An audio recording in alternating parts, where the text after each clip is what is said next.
Welcome back to Shut the Hell Up and Sell, the podcast. My name is Ronell Richards, the author of Shut the Hell Up and Sell, and your host for this journey as we bring in some sales leaders, rock stars, veterans. I hope you guys have been enjoying this podcast because it's been rapid fire. I've had the fortunate just joy and benefit and honor to be able to bring in some of the leaders in sales, not just in the United States, but globally. We've been bringing some folks in and they've been sharing their truth.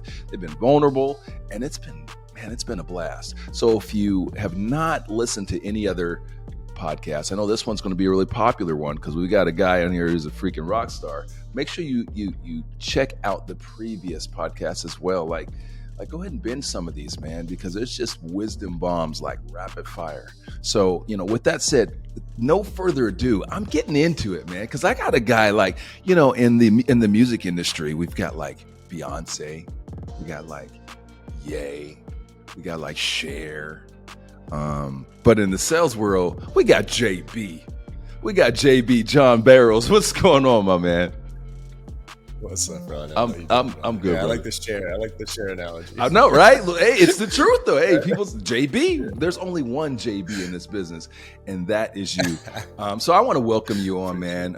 You're someone that has shown a lot of courage in this business. You've been trailblazing. You're someone that inspires people, that people look up to, not just from a standpoint of sellers that are looking to up their sales game, but people like myself that are coaches and consultants and everything that just looking this and seeing how you've conducted yourself, how you've built your brand over the years has been an inspiration to many, including myself. So I want to thank you for that, brother.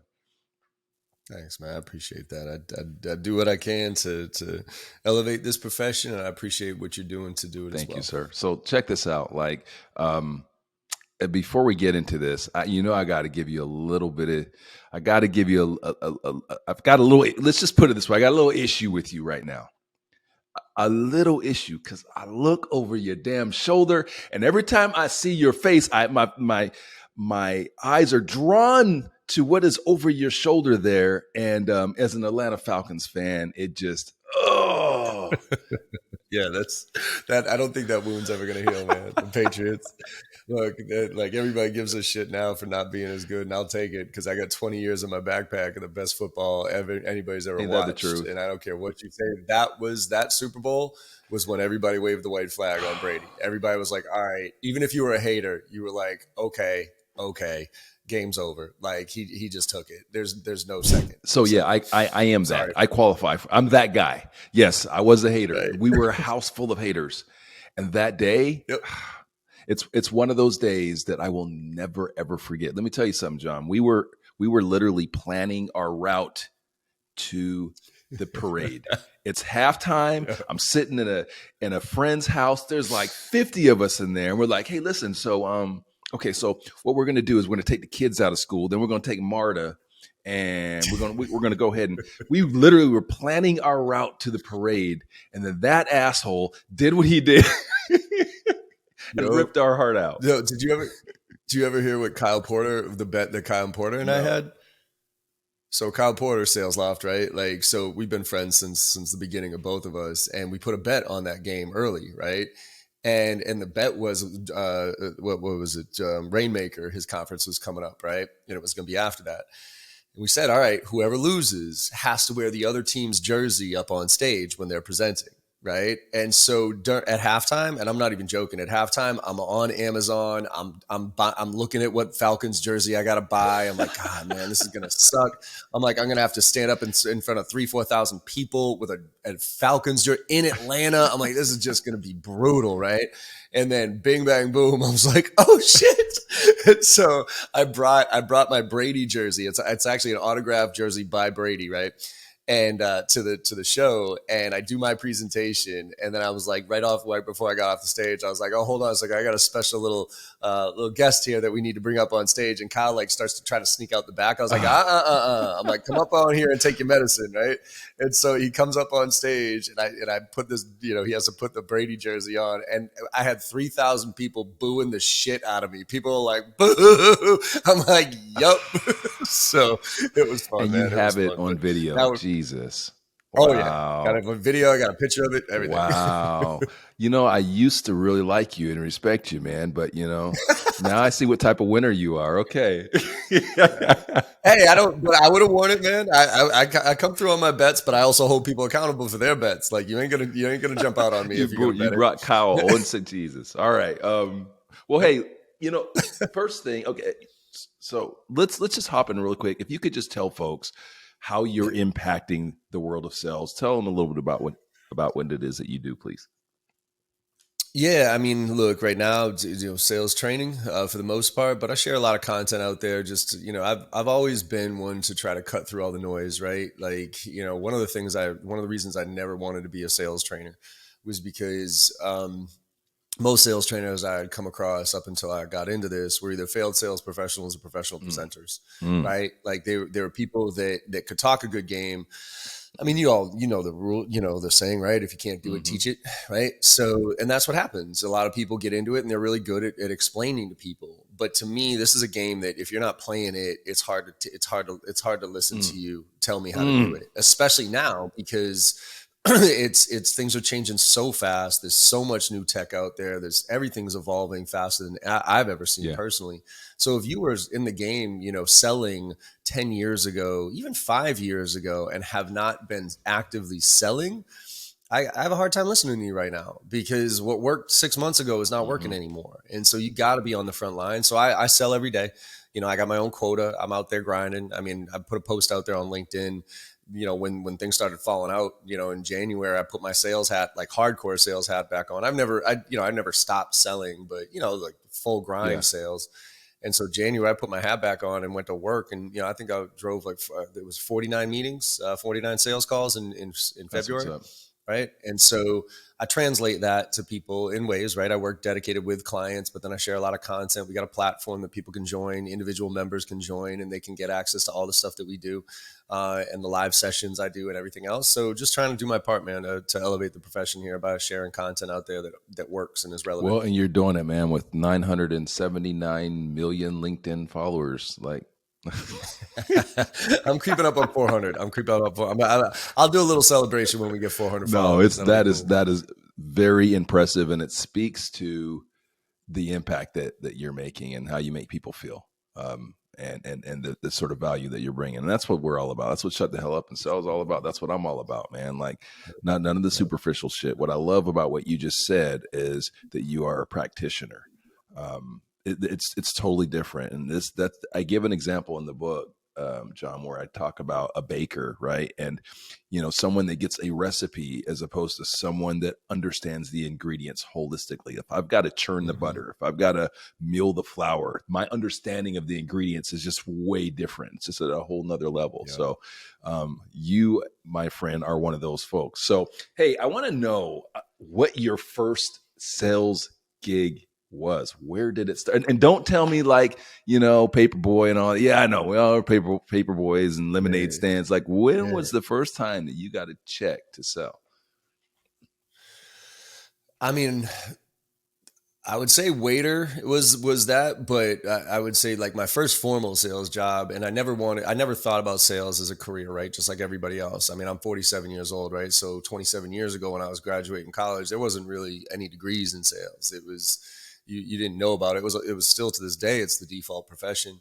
And so when I graduated with my marketing degree, I didn't really know, I didn't really like the options out there. So I came across DeWalt. So DeWalt Power Tools, I went to University of Maryland, and Black & Decker, who owns DeWalt, recruits pretty heavily out of University of Maryland. And it was this new group that was called the Swarm Team. And what it was this new group of people that they were putting in different territories. and you got a Dodge Ram pickup truck with a bed full of tools, and your job is to drive around to construction sites and basically evangelize DeWalt power tools, right? Run shows and all that stuff. And it was a cool transition for me for sales because it wasn't hardcore sales. Like all I really had to do, I mean, I learned a lot about selling in that environment. But what I really had to do was just go evangelize it. So I'd drive around to construction sites and be like, hey, I see you're using that Makita drill. Have you ever tried the DeWalt version of that?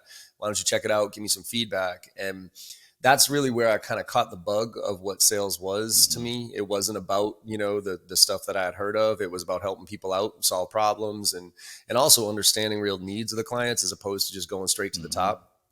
One of my big learning lessons from that was, a lot of my reps or a lot of the teammates, right, when we would get on a job site, they would go straight to the foreman, right? They would go straight up to the foreman and be like, look at this. And look, we were all educated on the drill, right? And, oh, this has metal gears and the Makita has plastic and all like the inside shit, right? Whatever. But they would try to go to the foreman and pitch that like, oh, well, our drills are better because of these feature function bullshit stuff, right?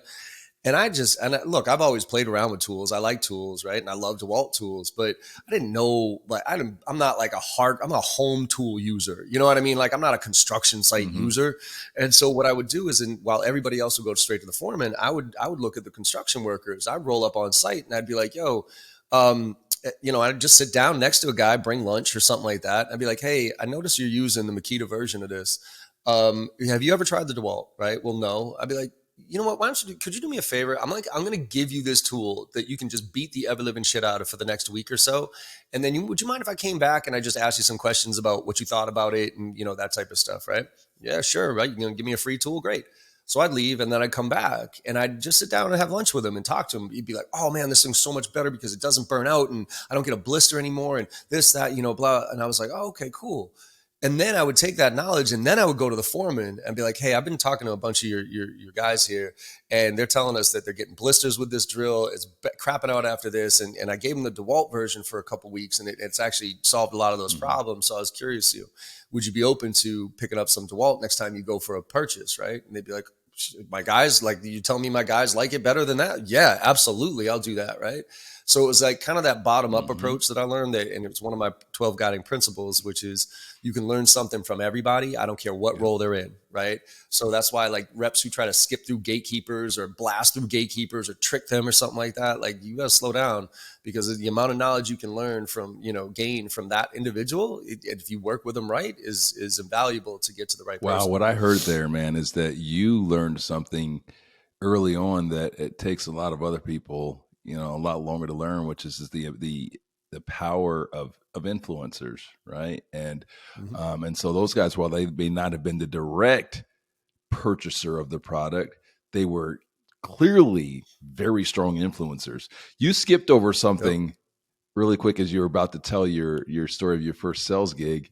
You said that you were a server, and I find that so many great salespeople started in the service industry. Why do you think that is? Yep. Well, because I think you have to understand that that you have to be, I don't want to say a chameleon, right? Because you got to be you, and I think authenticity matters more than almost anything. But you have to put your ego aside sometimes. You have to know that especially as a waiter. For me, I made a very direct connection to the harder I worked, the more I got paid. The nicer I was, the more I got paid. The more I helped the client make the customer make better decisions and enjoy their experience, the more I got paid. Right. So it wasn't about like tricking people into anything. So that's kind of why you laid that foundation. Because if you try to, if somebody asks you hey, what's your favorite thing on your menu? And you drop the most expensive thing in there because you think that's going to get you the biggest tip, you'll actually get way less of a tip because 9 times out of 10, they ain't going to choose that because they know what you're doing. Right. But if you're genuine and you're like, actually, you know what, out of all this stuff, I know like the filet is like the butt, this dish over here, you actually get the filet too, and it's half the price and whatever, you know what I mean? So when you do that, people double up their tips for you. They go out of their way and they're pleasant, right? And you also learn how to deal with very unpleasant people. And you can't just tell them to go fuck yourself, you know what I mean? Because you'll get fired, right? And so you have to adjust. You have to learn how to, bite your tongue every once in a while and try to turn a bad situation into a good one. Sometimes stuff that you didn't have any control over, right? Sometimes the kitchen's way backed up, right? The chef screws up the meal or whatever it is, and you have to be the face to the customer. Right? When you're behind the scenes, you don't have to worry about that stuff too much. When you're in accounting, when you're in marketing, when you're in a non-customer facing role, you don't get to see the impact that all that stuff is doing to the customer. But when you're in sales and you see the direct impact of a bad meal, a slow, a feature that wasn't right or whatever it is, and you get that direct feedback, you feel that. And so you have empathy for the client, even though you're trying to, do everything you can to get paid in every way you can, right? So I think it just gives you a different perspective than most. There was so many great things in that. There's two things that I want to pull out that I think that correlate to some of the principles that I actually put in the book. But like one, the customer doesn't care. Customer does not. Your problems are your problems. What you learn there as a server is that whatever is going on in the back of the house is going on in the back of the house, and that person that's expecting food from you doesn't care about that, and you're the face of that. And you have to be able to own it, and you have to be able to kind of turn that around. The second thing that you said was that there's this whole service aspect of being a server, right? The service aspect, meaning that your job is to give people what they want, not put, in sales, people think that some people on the outside and people even in the profession struggle with thinking that your job is to push something on people. We're pushing something on them. We're pushing something that they may or may not want. No, your job is to understand and figure out what it is that they want, what's going to make them happy, and deliver that to them, which is something that you learned as a server. And I got to tell you, until you just said all of that, I never really thought about all of that great connective tissue between that profession and what it is that we do. So I love that. I'll give you one more drop on that I learned that I think is really important, because I believe this to my core. I believe life is about expectation setting. If you think of the last time you were pissed off about anything, okay, I almost guarantee it's because your expectations were misset, right? Like, say you go into the office in the morning at 7:30 in the morning, whatever, you hit traffic, right? Well, you don't like traffic, but you expect traffic. But if you come home off a red eye at like 2 o'clock, 3 o'clock in the morning, and you're coming out of the city and you hit traffic, you're pissed because you were not expecting traffic, right? So for me, this is the way I look at it, right? Say you go into a waiter, right? Say you go into a restaurant and you could tell the restaurant's crazy busy, right? Like bananas busy Friday night. You could tell they're in the weeds. They're probably understaffed, right? Well, there's two options that a waiter or waitress has. One option is they come up to you and say, hey, thank you so much for coming in today. We're super busy right now. I really apologize. It's going to take me about 10, 15 minutes to get to your order here. I'm going to make sure you get some bread and water, but it's going to take me a little while. So I apologize for that, but I'll be with you as soon as I can, right? So that's one option. Somebody comes right up to you, sets real clear expectations. The other option is the waiter doesn't do that. They wait the 10 to 15 minutes to come and take your order. Which one are you happier with?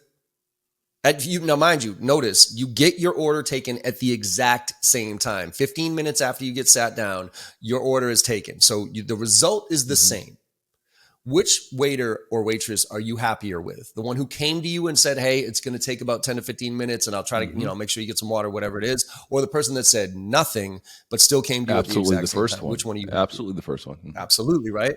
So because that second one, what are you doing, right? After about 5 minutes, you're like, poking your head up, like looking around, like, excuse me, do we have somebody here, right? And you're already annoyed. But if the person, all they have to do is come up to you and say, hey, look, I'm so sorry, we're really busy, right? Now you're like, all right, cool, it kind of sucks, but let's have a conversation, then you talk with the person. So I think that's a way in sales. I think that's a way in life. I think a lot about it, right? So like, going back to expectation setting, if your product is not perfect, set the expectation, right? But focus on the stuff that is. If you're really expensive, don't try to build value all the way through your stupid value proposition and then pop up this massive number that gives them a heart attack and makes them feel like an idiot and feel like they're cheap because they can't afford it. Like, try to get that at least a framework out of the way up front, right? So people say, oh, don't say anything or get it out of the way so you don't waste time. Well, no, but like give a range though. Be like, hey, Ronald, based on what you're telling me here, like let me give a little bit of insight. Like let me gather some brief information, right? Based on that, you're probably in the range of like, $30,000 to $40,000. Like, is that in line? Is that in line with what you'd expect to pay for something like this? Because if you're way off, let's stop having this conversation. It's not worth wasting our time here. So that's one of the things I learned. I love that too. And putting my decision maker hat on, because that's how I look at the sales process too. Like not just as someone that is, a practitioner of sales, but I'm also a guy that is and been a DM for a very long time, right? I'm the guy that sits in front, has salespeople come and sit in front of me. So like that sort of approach to me, I appreciate, because I don't want my time wasted. That's the most valuable thing to me, right? And so setting proper expectations right off the bat, like to me, it is respecting my time. So I love that. All right, so. Man, I could sit and talk to you for like 3, 4, 5 hours, bro. But I promise you guys, listen to this, we won't go 3 or 4 or 5 hours, but I could. We could. All right. So, the book, part of what we talk about is there's a couple experiences in there where I talk about how someone, made an impact in my life and my business, just how I see business, my philosophy on business and sales. And so we all have these experiences, and some of them are like official mentorships, and some of them are, just a casual piece of advice or something like I share in the book. I would like you to share with our audience one of these moments, and it could be, again, an official mentorship, or it could just be something that happened casually that impacted the way that you view. You already shared some great ones, but something else that impacted the way that you view sales and business and your philosophy, to this day. Yeah. So, I got a bunch of people. I don't have like formal mentors, right? Like I'd say Jeff Hoffman is probably the closest thing I have to a mentor, right? Because he's the one who started Bass Show, and he's been there, done that, doing the same game as me. And he's about 7 or 8 years older than me. So he's really somebody I look to a lot. But if you're looking for like a moment, I would say the moment goes back to when I got fired from Staples. So try to make this real quick. My first company, 2007, outsourced IT services company. We were self-funded. I was, 23 years old, had no idea what we were doing. So, but we ended up growing real fast and fastest growing company in Massachusetts. And then we got bought by Staples. And when we got bought by Staples, we did an interview, right? And I was probably 28 years old. And we had never been acquired before. So we had a consultant come in and tell us like, okay, this is what to expect when they go through this interview process, blah, blah, blah. And I was a minority shareholder, so I wasn't like the founder. So I didn't want to fuck this up, right? So but the problem with me is like, I'm pretty transparent. Like I'm a terrible liar. So I'm sitting there, and this guy, Jay Baitler, sat in front of me and did an interview. It was one-on-one with all the management, right? And he's like, hey, John, so what do you think of this? What do you think of the acquisition? And I would, in the back of my head, I'm like, this is, I don't know, man. Like, you guys are going to chew us up and spit us out and probably fire us all here in 6 months. Like, that's what's happening in the back of my head. But what I said to him was like, no, I can't. This is so exciting, right? I can't wait for this and blah, blah, blah, blah. And it was funny because after that, he met with my CEO, and my CEO was like, what'd you think of the management team? And the guy was like, oh, you got a great management team. He's like, yeah, there's one guy I'm a little bit concerned about though, and it's John. And my CEO almost shit his pants. He was like, what? He was like, literally out of all the people I thought you were going to have a problem with, John was the last. Like, cause I was the blood of the company. Like, you cut my arm, I bled blue. I ran we had this raving fan culture. I would stand up every single month and give a rah-rah speech to everybody and everything else. Right. But he was like, nah, I don't think he's the guy. Now, what that set me off was a downward spiral, because he didn't like me up front, but my CEO fought for me to keep me, right? So year goes by, and it was just a disaster, right? I fought everything about it because what I didn't realize was I just did not fit in the corporate culture, right? And I did not fit in a box. And so long story short, they fire me, right? And Jay's the one who ultimately fires me. And so after having a real crisis of conscience, being like, holy shit, what does that mean? Whatever. And really being in a dark spot, I reached out to him and I said, hey, Jay, for my own personal professional development, would you just be open to a meeting with me so I can understand what happened here, so I can learn from it moving forward? And when I tell you, he was so open to it, he was like, when I showed up at his office, he was like, John Barrows, get in here. And I'm like, uh-oh, right? And he's like, look, he goes, One of my favorite things to do is mentor young leaders. The fact that you reached out to me for feedback after what happened to you tells me more about you than I knew in a year working with you. He goes, you have an hour of my time. What do you want to talk about? I was like, Jay, I got 10 questions for you. You can be as open and honest as you want with me about this, right? And you don't. He's like, I will be as open and right. And in that hour was my MBA, basically.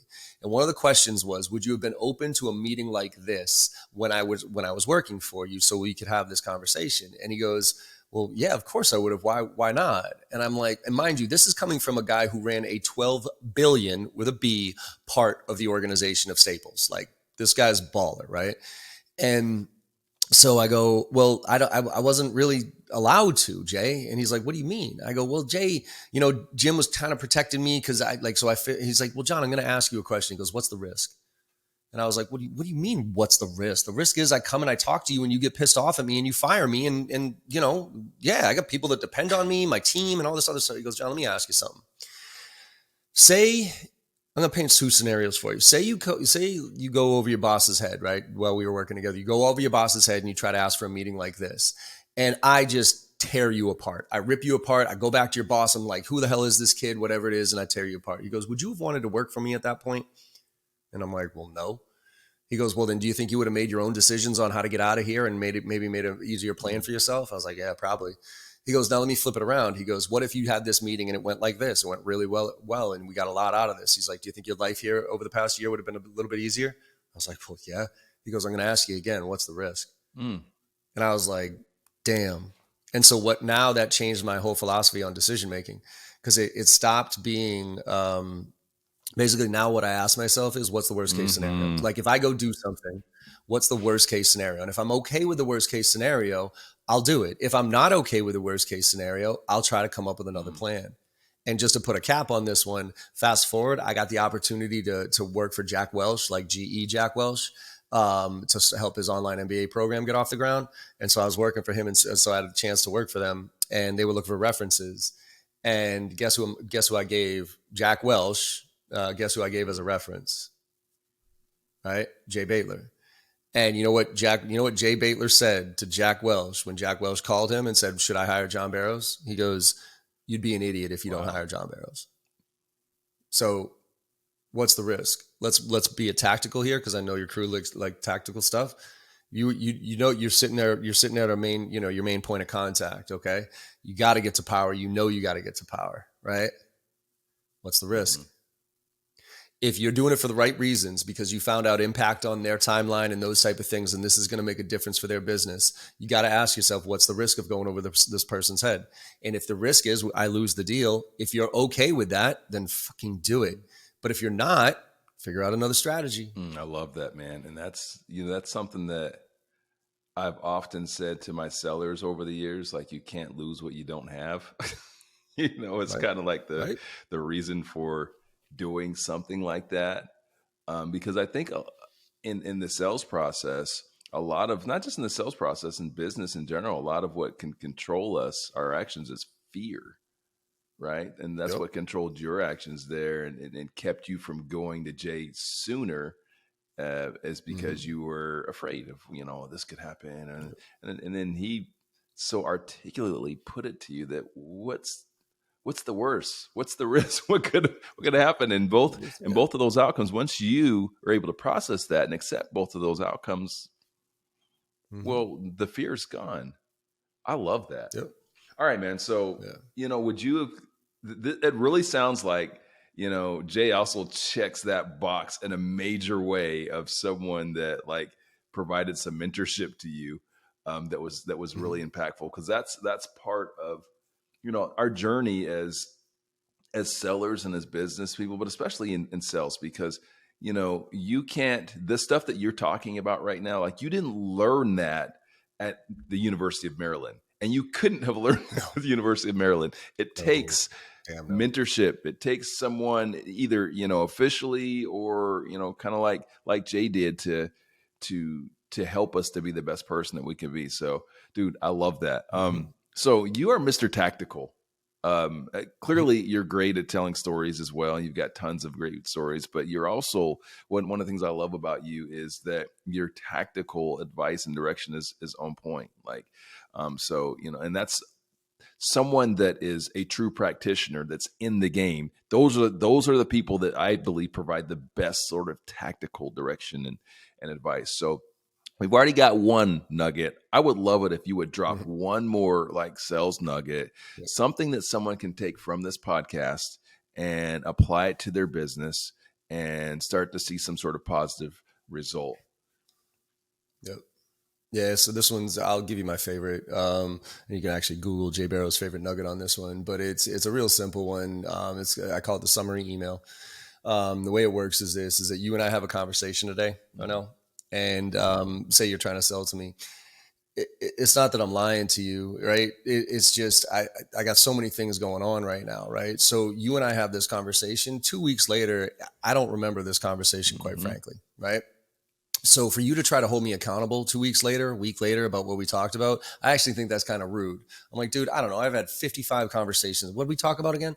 So holding people accountable and also making sure that you maintain urgency throughout the sales process. This will help you not get ghosted as well. So what you do is you got to let them know it's coming, right? So right at the end of a conversation, you go like this: "Hey, Ronell, thank you so much for your time, man. I appreciate it. Some next steps and action items here." Before I go ahead and do all that, though, what I'm going to do is I'm going to briefly summarize what I was able to gain from our conversation today. I'm going to send it over to you in a quick email. Could you do me a favor? Just email me back to let me know if it's all accurate and if I missed anything, right? And so you set this, you have to let them know it's coming, because if you don't, the response rates drop through the floor. But if you do, then right after you get off that phone, do not write a book here. Okay. This is just this is not a chance for you to reiterate your value proposition. This is purely to confirm what you heard from them. And the core stuff like, hey, thanks. And so the email goes, hey, thanks for your time. Run out, below's a brief summary. Could you email me back? Current situation's this, your timeline's this, the impact of this problem is this, the decision-making process is this. These are the next steps, like 5, 6, 7 bullet points right there, right? And then you look for that response back. Now, I'll tell you this right now. I only get about a 25, 30% response rate on that one, okay? Even when I tell you it's coming.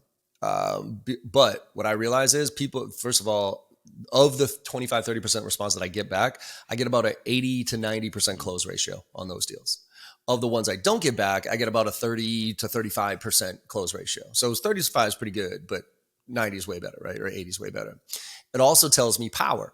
People above the power line typically have no problem responding to that email because they know lying's a waste of time and you just basically did their job for them, right? I mean, when was the last time an executive took notes during one of your meetings, right? But people below the power line, they have a hard time responding to that one because it's not that they're lying to us. It's just that they know their lives change so often that they don't want to confirm to anything in writing. So now say you get it back, right? So first of all, if you don't get a response back, your spidey senses should be up. It's not a red flag. It's a yellow flag if you don't get a response back. But then when you do get a response back, well, now you got something to hold them accountable. So now if they ghost you, right? Hey, say that conversation was on Monday and then Friday we had a follow-up call, right? And you straight up ghost. Well, then I'm going to be assumptive on Monday. I'm going to be like, hey, I'm not sure what happened on Friday. When do you want to reschedule, right? And then I'll call you probably on Wednesday. Hey, Ronell, when do you want to get back on the calendar, whatever. And then I'll probably send you another email. You reply all to it a couple of times, right? And then after a straight up ghost, and this is after a discovery and there's meat on that bone, you take that email, reply all to it one more time, and you change the subject line, say, still interested? And you say, hey, Ronell, could you just let me know if you're still interested either way so I don't continue with unnecessary follow-up? And that's a good phrase right there. So I don't continue with unnecessary follow-up, letting you know I'm going to continue with unnecessary follow-up, right? We can do this the easy way or the hard way. And then if you don't respond to that one, I reply all, like a couple days later, I reply all one more time. And I say, and I put in the subject line, did I lose you? And that's it. And then when you open up the email, there's the signature file and the other 5 emails down there. I get about a 90% response rate on that one. Now, don't get me wrong. It's about 50-50. It's about 50%. Sorry, John, gone in a different direction. The other 50%, sorry, man, been super busy. Let's get back on track. But that summary email it's the best way to connect the dots between all the different, think about SDR makes some cold calls, gets a decent conversation, summarizes that conversation, CCs the AE. So now all that conversation is right there. So the AE doesn't have to requalify. AE has a conversation, summarizes the thing, flips it over to an SE. As an SE comes in, all that stuff's there. The client's confirmed it. When the SE finishes up and the AE closes it, it flips over to the CS. CS now has a whole documented thing where the client has confirmed of all the priorities and everything along the way. It's a real easy thing to do that connects all the dots and makes all the difference in the world. Man, I love it. And you said that first, great job in really detailing that out for folks. So if you need to listen to that again, please do so. hit that rewind, go back a couple or, of times and pick that or up. But it's online. Google J Barrows. Yes. Yep. Google J Barrows favorite nugget, and also J Barrows qualification call follow-up process. That's the ghosting one. So if you do J Barrows qualification call follow-up process, you'll find a blog where I write that all in detail. Okay. So guys, we'll also have this in the show notes as well. So in case you're hard of hearing, sometimes we'll make sure it gets you taken care of.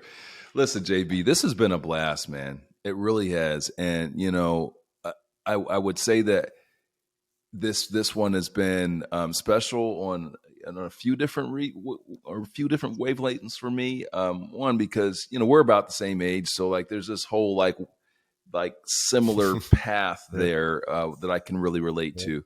So I appreciate you sharing your story. I appreciate the tactical direction that you're bringing for the audience, and I appreciate what you're doing out in the world, man. And just know that there are people that are watching, that are paying attention. Clearly, you've got tons of followers out there, but you got folks that maybe aren't checking the box as followers that are out there checking for you and rooting for you and appreciate what you do for the profession. And I'm one of those. So my guy, this has been a blast. Tell me what's the best way the funny thing is, this is a dumb question for you. Usually I say, tell me the best way people can get a hold of you. Man, if you guys have a hard time getting a hold of JB, I don't know like what you're doing. Just if you go into Google and you put in J, it comes up. It's crazy. Like I would think Jay-Z comes up, or I don't know, Jay Moore, another New England guy, but no, it's John Barrows. Look, you look LinkedIn, but unfortunately, humble brag, this sucks. I've reached the limit, so I can't make any connections on LinkedIn. But I got Instagram if people want free consulting or training. John M. Barrows, Barrows. Hit me up at any time. I'll be able to answer any questions that you got. And if you're looking for training, I got some fire stuff here, and you can email me directly at John, John, at jbarrows.com, the letter J, Barrows.com, and I will give you everything that you need to get to that next level of your career here in sales. So, there it is. Thanks for having me. My guy, JB, John Barrows, JB Sells, Sell Better by JB Sells. I appreciate you, my guy, and look forward to the next opportunity that we get to talk. Hey, listen, guys, if you didn't pull anything from this episode, first of all, rewind it and listen to it again. But if you didn't pull anything at the very least, I need you to remember this. Shh. Say less, sell more. Thanks for listening. We'll see you next time. Hey guys, it's Ronell, and I just wanted to thank you for listening to this episode of the Shut the Hell Up and Sell podcast. If you liked it, please rate us 5 stars on whichever podcasting platform you're listening to this on. And while you're at it, punch that subscribe button. That way you get notified every time we drop a brand new episode. Hey, I'd also appreciate it if you went to our website, shutthehellupandsell.com, and became a member. It's absolutely free, and you'll have the opportunity to listen to previous episodes of our podcast, check out some of our free courses, get a copy of the book, and we'll send you sales tips and motivational nuggets from time to time. Lastly, if you'd like to book me for either appearances or speaking engagements, just send an email to my team at team@shutthehellupandsell.com.